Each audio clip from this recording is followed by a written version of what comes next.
trata-se da transfiguração do Senhor Jesus diante de 3 dos seus discípulos.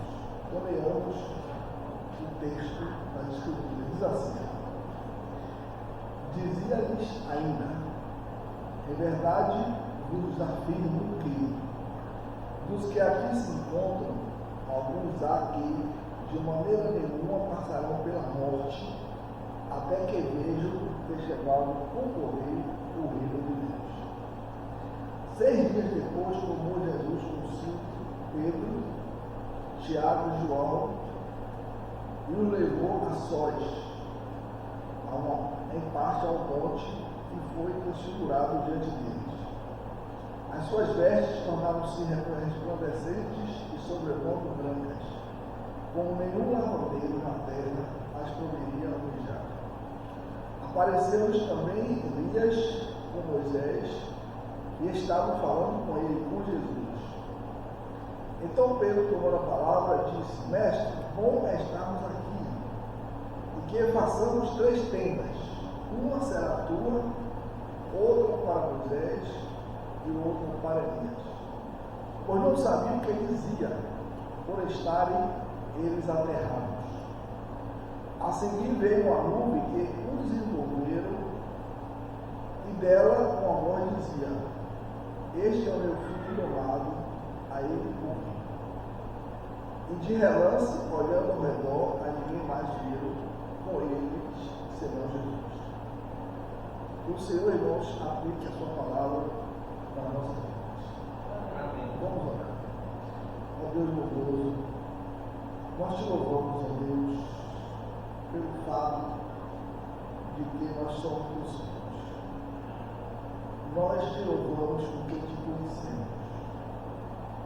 Nós te louvamos porque tu te revelaste a nós por meio da tua palavra, na pessoa do teu Filho amado. Nós te louvamos pela esperança da vida eterna, pela certeza da vida eterna. Ajuda-nos, ó Deus, a te servir quando estivermos aqui neste mundo, sempre com alegria, ó Deus, sabendo aquilo que nos aguarda na eternidade. E tu confortes, ó Deus, teus filhos, console-nos, ó Deus, que enquanto estivermos vivendo neste mundo, possamos viver na tua graça e sob a tua direção. Nós te oramos no nome de Jesus. Amém. Amém. Irmãos, a Bíblia Sagrada, a palavra de Deus, nos garante a vida eterna para aqueles que creem em Jesus. Ela está cheia de promessas, recheada de promessas desta natureza. A Bíblia diz: aquele que crê nele tem a vida eterna. Mas qual é a noção que nós fazemos de vida eterna? Será que nós temos uma ideia bem clara ou ela é obscura? Porque nesta vida, o conhecimento que nós temos é de uma vida, por mais longeva que ela seja, ela não passa de 100 anos. Porque dificilmente hoje alguém chega a 100 anos. A Bíblia estabelece um limite para o homem viver na terra. Está no Salmo 90, que é de 70 anos. Mas ela também abre a possibilidade da pessoa ir até aos 80. Se alguém se cuidou, viveu sem desregramento, sem exagero, cuidou da sua saúde, pode chegar a 80. Mas se chegar a 80, ela bem clara diz: a partir daí é canseira e infarto. E isso é constatado. Não precisa de prova. Porque todos nós sabemos dessa realidade. Essa é a vida que nós conhecemos aqui. Mas a vida que Jesus nos promete é uma vida eterna. Ora, a vida eterna é algo que está além da nossa compreensão. É eterna nós sabemos que é eterna porque ela não tem, ela nunca vai findar. Aí alguém pode perguntar, mas uma pessoa vivendo a vida eterna, ela não pode se cansar? Isso não pode se tornar monótona? Ela não pode vir desejar até morrer, de tanto cansado que está de viver? É porque a vida que o homem conhece é essa que está aí diante dele, na sua presença, na sua experiência. Essa vida aqui, que é uma vida que a pessoa atravessa, enfrentando doenças, enfrentando a velhice, e quando a pessoa chega à velhice, a vida se torna tão insuportável que a pessoa até pode não desejar mais viver. Ora, a vida que Deus promete é eterna em qualidade. Em qualidade. Que não se pode comparar nunca com esta vida aqui, neste mundo. E nesse texto aqui, que nós acabamos de ler, o texto da transfiguração, Jesus antecipa para os seus discípulos a natureza dessa vida. Esse texto está nos 3 evangelhos, chamados sinóticos, Mateus, Marcos e Lucas, com alguns detalhes complementares. Se você estudar essa mesma passagem no capítulo de Mateus, que aborda o assunto, no capítulo de Marcos e no capítulo de Lucas, esses 3 relatos, eles se complementam. E Jesus mostra para alguns discípulos, não para todos, alguns discípulos, qual é a natureza dessa vida por antecipação. Mas mesmo assim é algo muito limitado. Por que muito limitado? Porque os discípulos viram na sua compreensão natural, no seu corpo. Eles não gozaram, não experimentaram essa vida, apenas eles viram por antecipação como será a natureza desta vida.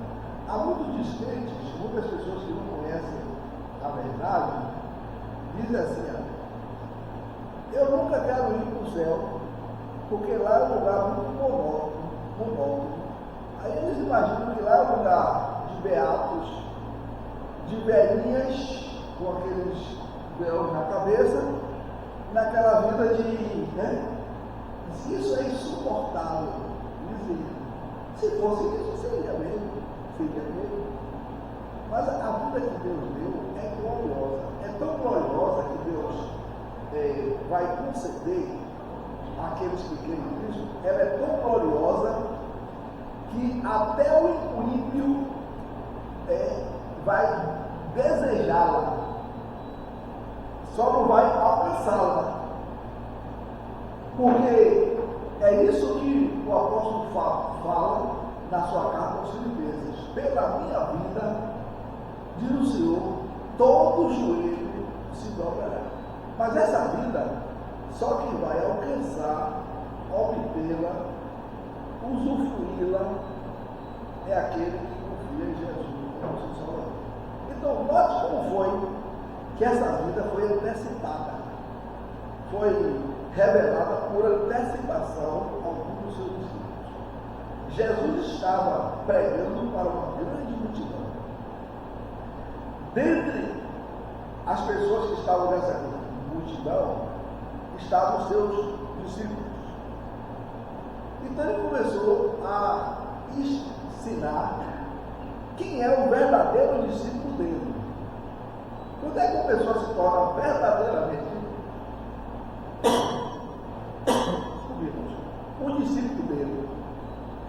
Ele estabelece exatamente esse ciclo nos versículos anteriores, quando ele narra essa passagem da transfiguração. Ele diz assim: se alguém quer vir após mim, a si mesmo se negue, tome a sua cruz e siga.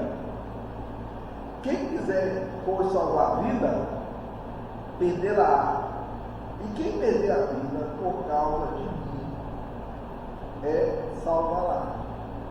Olha, repare que Jesus estabelece condições para que uma pessoa se torne seduzida. Primeiro, não pode ser nada forçado. Quando ele diz, se alguém quiser vir após mim.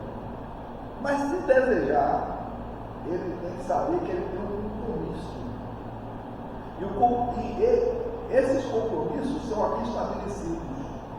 Dizendo assim, negue a si mesmo. É tudo que o homem não quer. Tome a sua cruz. É tudo que o homem detesta. E siga. E tem até o evangelista que diz assim, dia a dia. Ou seja, cada dia. É uma decisão que envolve a vida toda. Ora, uma pessoa que quer seguir a Jesus, ela tem que ser resoluta e tem que ter o desejo na alma de pagar o preço para ser um discípulo, que é negar a si mesmo, negar suas vontades, seus desejos, tomar a cruz que é estar disposto a sofrer, porque a cruz é símbolo de sofrimento, e ter decisão firme. E isso todo o tempo que a pessoa estiver aqui neste mundo. Ora, o que a pessoa vai ganhar por isso? Cristo disse: quem quiser salvar a sua vida, quem quiser aproveitar a sua vida, o que a maioria das pessoas quer aproveitar a vida, porque dizem eles, a vida é uma só, eu tenho que aproveitar essa vida da melhor maneira possível. Você fala, quando eles falam aproveitar essa vida da melhor maneira possível, não é usufruir de coisas boas, coisas corretas, não. É aquilo que vai preencher o seu ser. Deus não está presente. Então, Jesus está dizendo, quem quiser viver essa vida assim, desse jeito, vai perder. O que é perder? É perdição eterna. É perdição eterna. Ele não está falando de morrer, não, porque morrer todo mundo vai. Mas depois ele também diz assim, e quem perder a vida por minha causa, e do Evangelho, salvará. E que salvação é essa? É a vida eterna. Aí depois que Jesus proferiu esses ensinos diante daquela grande multidão, ele fez uma afirmação. A afirmação está no versículo 1 do capítulo 9. Ele diz assim, dizia-lhes ainda, Jesus dizendo, em verdade vos afirmo que dos que aqui se encontram, alguns há que de maneira nenhuma passarão pela morte até que vejam ter chegado com poder o reino de Deus. Jesus estava se referindo àquele e àquele. Aquela grande multidão a quem ele estava pregando, ensinando, ele disse, em verdade eu afirmo a vocês, que há algumas pessoas aqui que não vão morrer até que vejam o reino de Deus cumprir. E aí ele descreve a transfiguração. Aí ele fala da experiência da transfiguração. E essa transfiguração é exatamente Jesus mostrando por antecipação o que é o reino de Deus.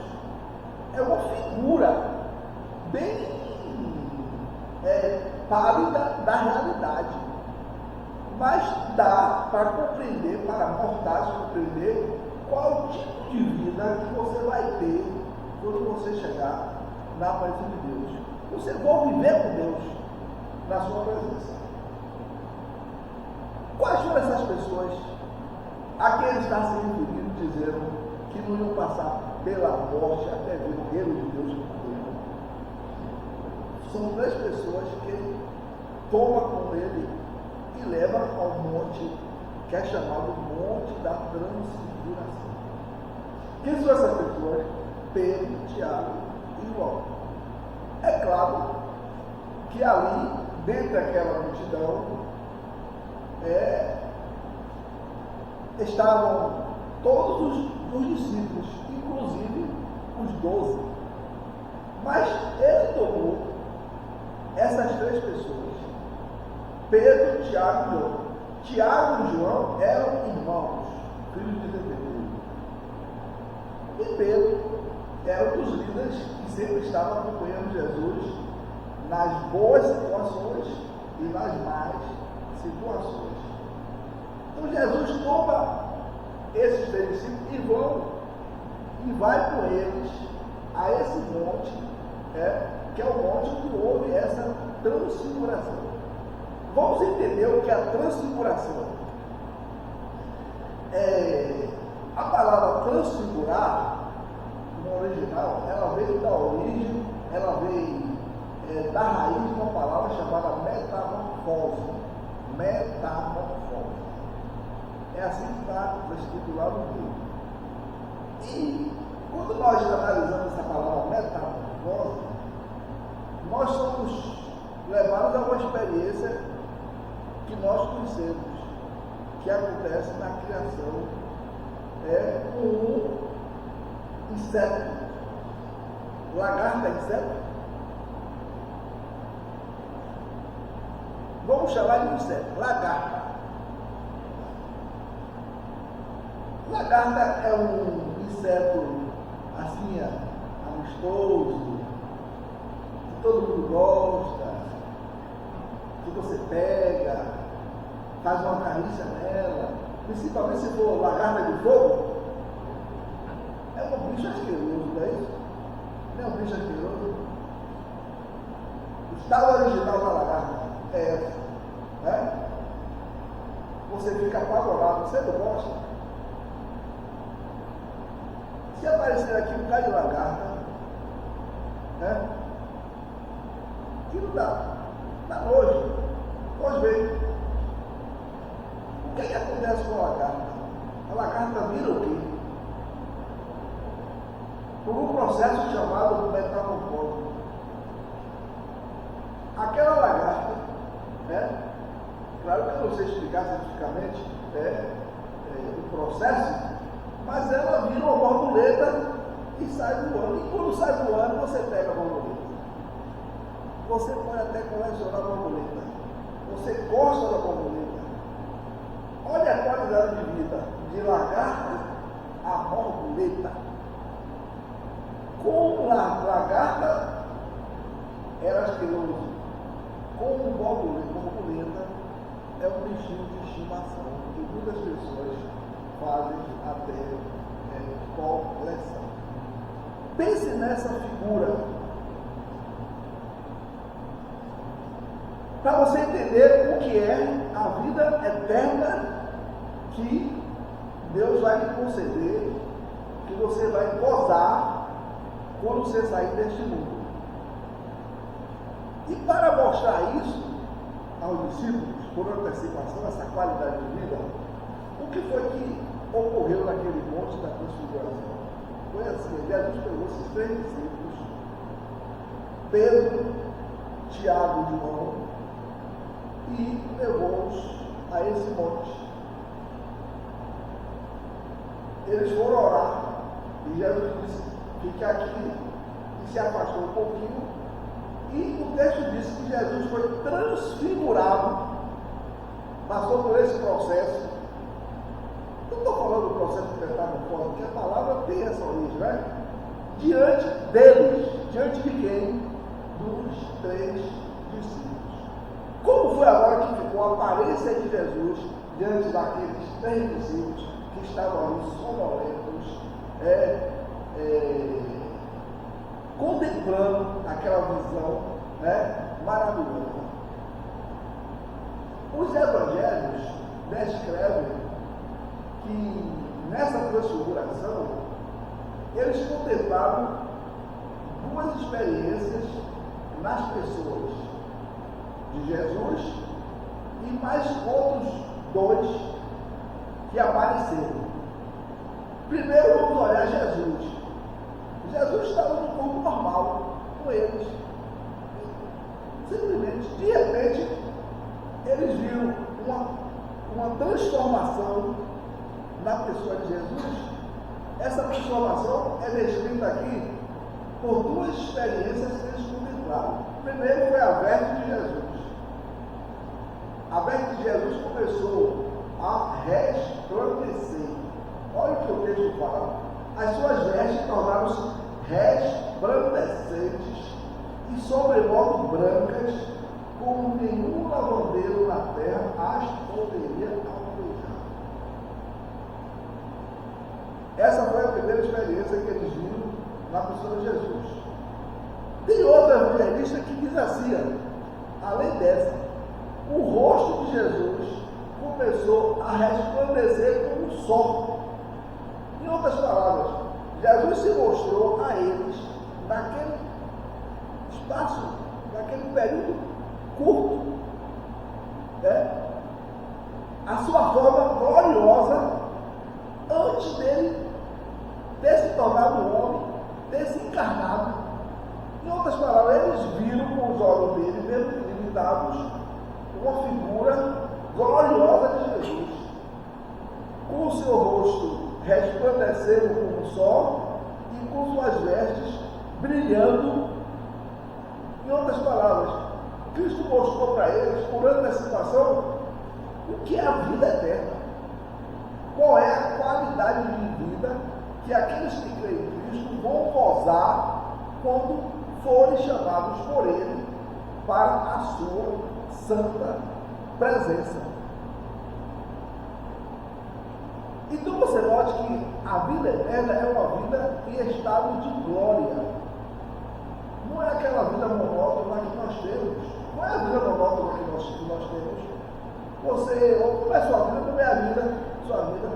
Você dorme, acorda e faz toda aquela rotina.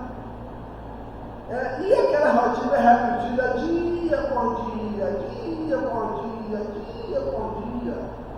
E nesse processo rotineiro vem os malefícios da doença e outros. Essa é a qualidade de vida que o povo conhece aqui na terra. Mas a qualidade de vida que Deus vai conceder àqueles que creem no Filho dele, que é a vida eterna, essa vida que está aqui por antecipação sendo mostrada a esses 3 discípulos. Ou seja, aquela forma gloriosa que eles contemplaram vindo Jesus, Jesus está dizendo assim, olha, essa é a vida que eu estou lhe mostrando como será a vida de vocês na eternidade. E isso é ensinado em outros textos da Bíblia. Por exemplo, se você ler Daniel, capítulo 12, quando o profeta aborda o tema da ressurreição, ele diz assim, os que forem sábios, os sábios são aqueles que reconhecem Jesus como Senhor e Salvador, creem nele, resplandecerão como a luz, como o sol do firmamento. Ora, para vocês notarem qual é a qualidade de vida, é uma vida eterna e gloriosa, como Deus é glorioso. Deus é glorioso. E eu ainda vou dizer outra coisa, irmãos. Quando você estuda o universo que você conhece hoje, que você conhece não, que você ouviu falar, ninguém conhece o universo. O homem nunca conheceu a terra na sua profundidade, dos mares, nunca explorou seu próprio planeta Terra. Agora imagine esse universo, com seus milhares de sistemas solares, com suas galáxias, coisas que são insondáveis para os homens, que os homens tentam explorar e nunca vão explorar nada. Não vão explorar nada além da terra. Eles vão tentar ir para Marte. Eu só quero que o dia ele pise para o Sol. Né? Agora a gente vai para o Sol. Né? Não, agora é o Sol. O Sol não está tomando a Terra. Então vai lá para o Sol, ok, para Marte. Né? Às vezes querem ver se acha o marciano, né? Lá em Marte. Mas sabe o que a Bíblia diz? Sobre esse universo, essa criação de Deus? Diz assim, é o Salmo 115. É o Salmo 115, diz assim, ó, os céus são os céus do Senhor, a terra deu ele aos seus homens. Esse universo é infinito realmente aos olhos dos homens. Agora pense numa coisa que a Bíblia revela. Você sabe que todo esse universo que está aí, não é a terra, não é uma bolinha de gude chamada terra, não.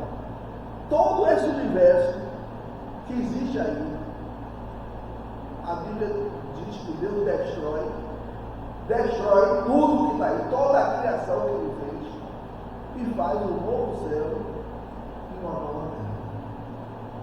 terra. E só que ele não detalha como será esse novo céu e essa nova terra. Ele não detalha um pouco no capítulo 21 de Apocalipse, que ele fala da Nova Jerusalém. Ora, então, a vida eterna, para aqueles que têm Cristo, ela será gozada na sua plenitude, quando Jesus voltar. Mas enquanto ele não volta, toda pessoa, você e eu, que vai cumprir o seu tempo de vida na terra,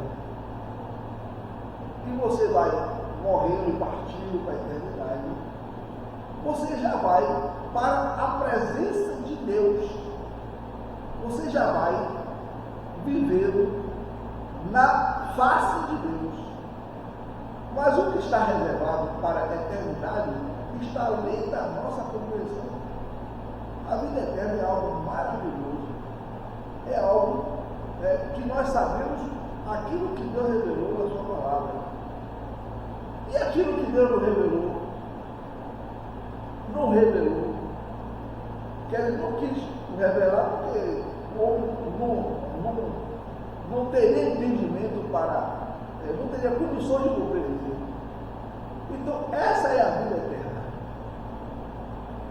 O evangelista Mateus também afirma, dizendo que os justos, quando fala justo, não pense naquele homem correto, naquele homem que se titula justo. Pense naquele homem que está em Cristo e foi justificado pela fé. Sendo justificado pela fé, pelos passos de Deus. O texto diz: os justos resplandecerão como o sol, como as estrelas, sempre e eternamente. Então nós temos, por esse versículo, temos uma ideia de que nos novos céus, na nova terra, Deus vai criar tudo isso. Vai criar tudo isso. E essa é a qualidade de vida que Ele nos promete. Pergunta: essa vida é boa ou ruim? Não precisa nem fazer essa pergunta, né? Quem responde isso é Pedro. Porque Pedro, ele, naquele estado que ele estava, nesse corpo limitado, ele teve exatamente essa visão, essa experiência. Ele viu Jesus sendo transfigurado, ele viu também Elias e ele viu Moisés. Tanto é que ele disse assim: Senhor, depois que a visão passou, ou durante o processo, ele disse assim: Senhor, bom é estarmos aqui. Bom é estarmos aqui. E ele deu a sugestão para construir 10 tendas. Repare a visão de Pedro, né? 10 tamanhos. Uma era para Jesus, outra era para Moisés e outra para Elias. Mas ele falou: bom estarmos aqui. O que isso quer dizer? Que essa vida não é boa, ela é prazerosa, é a plenitude de satisfação, é a plenitude da alegria. O crente não compreende isso, que essa vida que Deus oferece, por meio da morte de Cristo na cruz, morrendo por morte redentora, ela é boa. E Pedro disse isso. E ainda tem outra coisa que nos deixa um pouco admirados.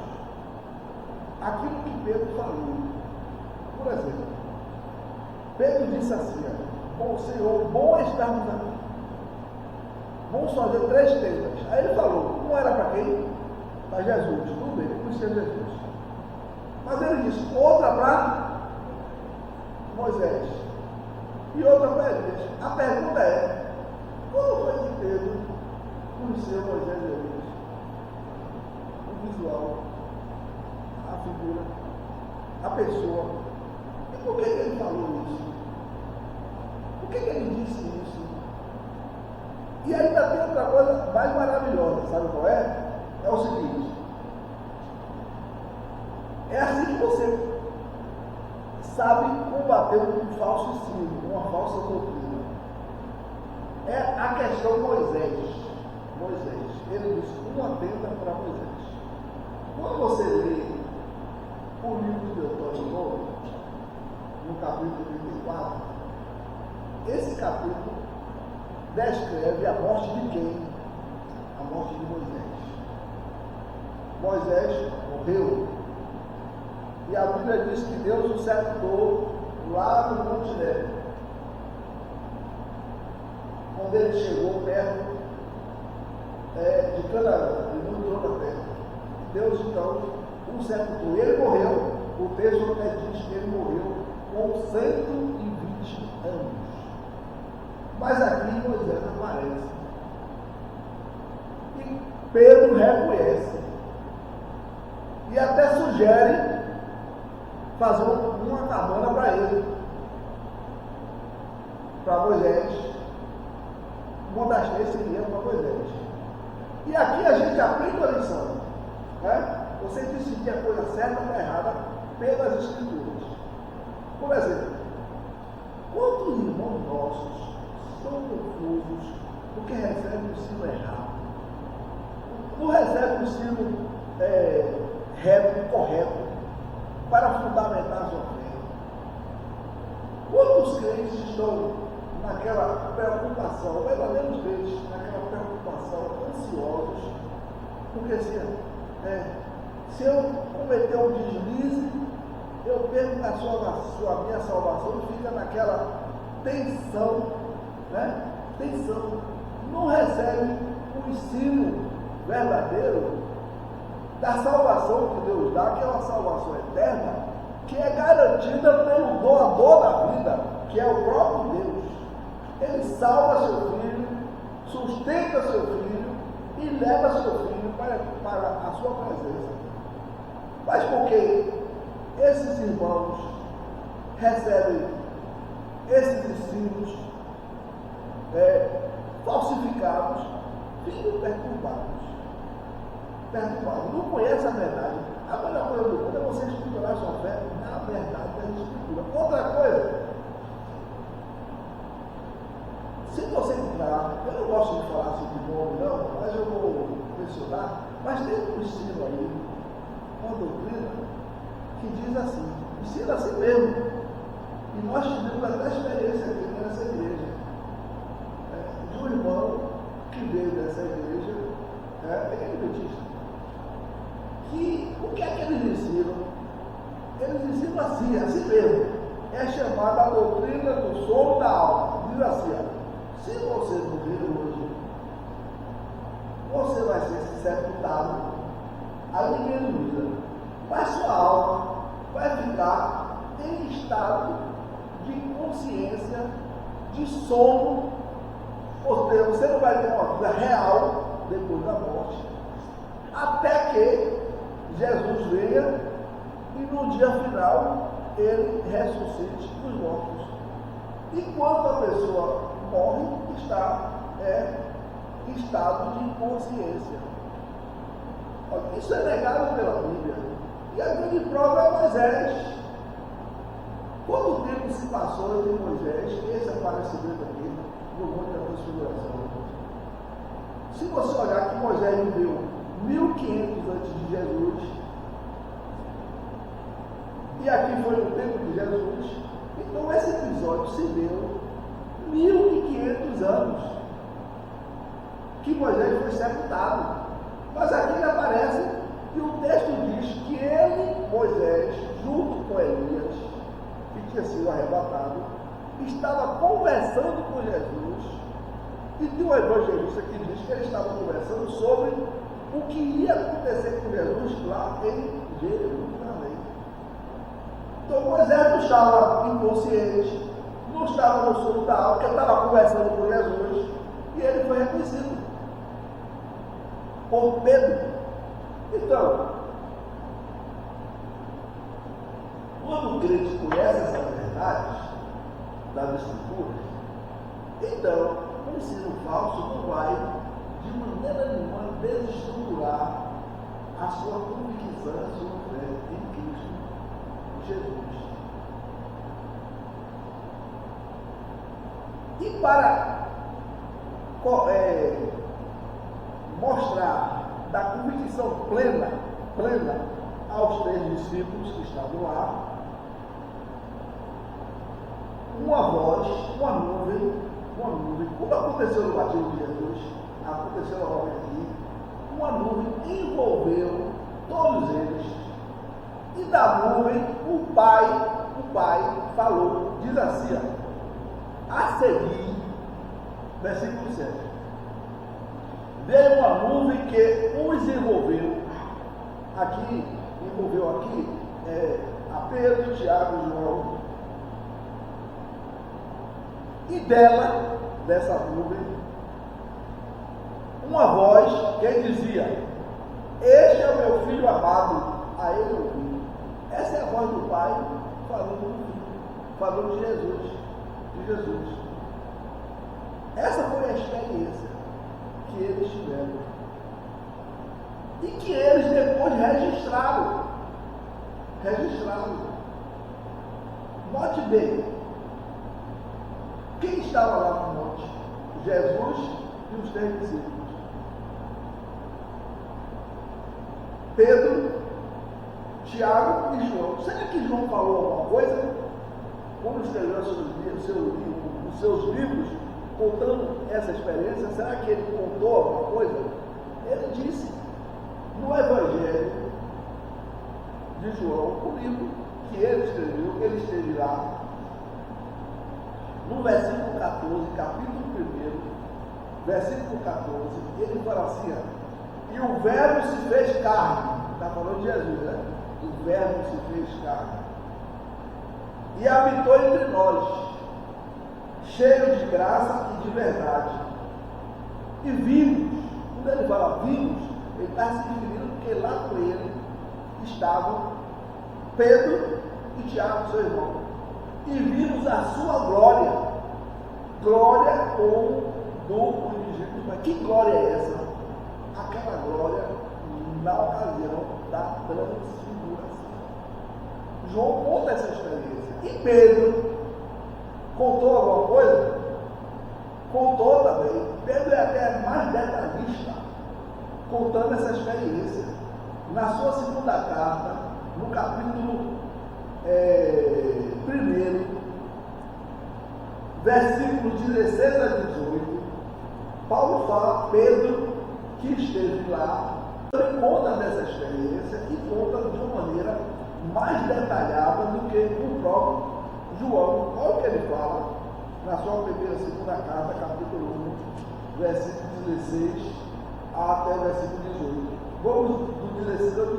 Diz assim: porque não vos demos a conhecer o poder e a vinda de nosso Senhor Jesus Cristo, seguindo fábulas engenhosamente inventadas, mas nós, olha o que ele diz, mas nós fomos testemunhas oculares da sua majestade. Ele quer dizer, nós vimos, nós aqui, está se referindo aqui, a Tiago e a João, que estavam com ele no monte da transfiguração. Ele falou, nós fomos testemunhas oculares da sua majestade. Aí ele detalha essa majestade, dizendo assim, pois ele recebeu da parte de Deus Pai honra e glória, aquela voz que nos envolveu e disse assim: este é meu filho amado em quem me comprado. É Deus Pai honrando o filho. Quando ele explica, quando foi que ele recebeu essa honra e glória? Quando pela glória excelsa lhe foi enviada a seguinte voz. Doutor, este é meu filho amado que me comprado. Ele está falando com sua carne, o que ele ouviu lá no monte da transfiguração. Aí ele conclui no versículo 18, dizendo: ora, esta voz vinda do céu, nós a ouvimos quando estávamos com ele no Monte Santo, no Monte da Transfiguração. Então a gente entende que é Deus mostrando, não só Deus mostrou somente para os três, Pedro, Tiago e João, mas ele levou Pedro a escrever essa experiência, levou João a escrever essa experiência. Tiago não escreveu, sabe por quê? Porque Tiago foi decapitado, foi o primeiro apóstolo que sofreu um martírio, mas se ele tivesse escrito, talvez ele também contasse essa experiência. E Deus colocou aqui, na sua palavra, para ensinar a todos aqueles que são seus discípulos, que creem nele, qual é a vida que eles terão na eternidade. Essa vida eterna. E é por isso, irmãos, que quanto mais nós crescemos na graça e no conhecimento do Senhor Jesus, quanto mais nós temos conhecimento dessa vida, esse mundo se torna atraente. O que vai nos atrair, o que vai envolver o nosso ser, e que nós vamos abelar com toda a força do nosso ser, é ir nos moldar essa vida. É por isso que quando o crente enfrentar aquela situação difícil, que cada um de nós vai enfrentar, você vai enfrentar, se você só não sabe qual será o seu dia, mas vai enfrentar.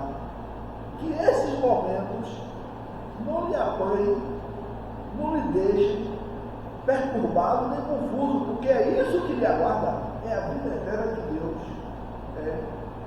veio nos conceder. E Ele nos dá essa antecipação da sua glória, para que você sempre reflita na vida que você vai gozar na eternidade. É vida eterna com qualidade.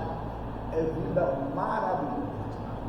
E só precisa a pessoa reconhecer que é pecador, confiar em Jesus e receber essa vida que Ele nos oferece de graça.